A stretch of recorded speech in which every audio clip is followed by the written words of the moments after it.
ایک طرف پولیس بے گناہ افراد کو پھنسا کر رقم بٹورنے اور مدعی مخالفین کو رگڑا لگا کر جھوٹے مقدمات میں الجھانے کی پوری کوشش کرتے ہیں، جس سے بے گناہ افراد نہ صرف لاکھوں روپے چٹی دے کر جان چھڑاتے ہیں بلکہ کئی سال رقم نہ دینے کی وجہ سے جیلوں کی سلاخوں میں بے گناہ سڑتے رہتے ہیں۔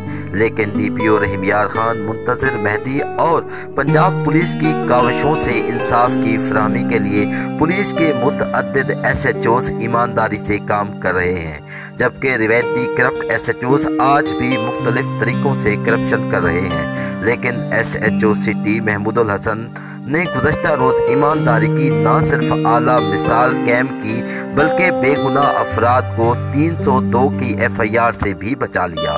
ہوا کچھ یوں کہ صادق آباد میں محمد عباس کباڑیا کا لین دین تھا اور اس کا تنازع چل رہا تھا۔ ان سے مخالفین نے رقم مانگی تو بات تو میں تک جا پہنچی اور تکرار بڑھ گیا۔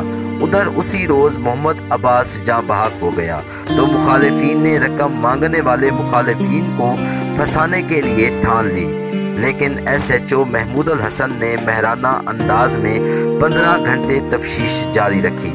سیاست اور شہریوں کا دباؤ بھی رہا، لیکن ایس ایچ او محمود الحسن کے حوصلے بس نہ ہوئے۔ بالآخر مخالفین قاتل نہ نکلے بلکہ عباس کباڑیا حادثے میں جاں بحق ہوا۔ زبردست اور ماہرانہ تفتیش کی خبریں میڈیا میں باز گشت کر رہی ہیں۔ ایس ایچ او محمود الحسن کی بہتر کارکردگی سے جہاں پولیس کا مورال بلند ہوا، وہاں ایس ایچ او محمود الحسن نے ایمانداری کی ایک اہم مثال قائم کر دی۔ اسے کہتے ہیں اصل تبدیلی۔ آج بے گناہ کال کوٹریوں سے بچ گئے۔ رپورٹ عبدالغفار مار، AGM نیوز پاکستان۔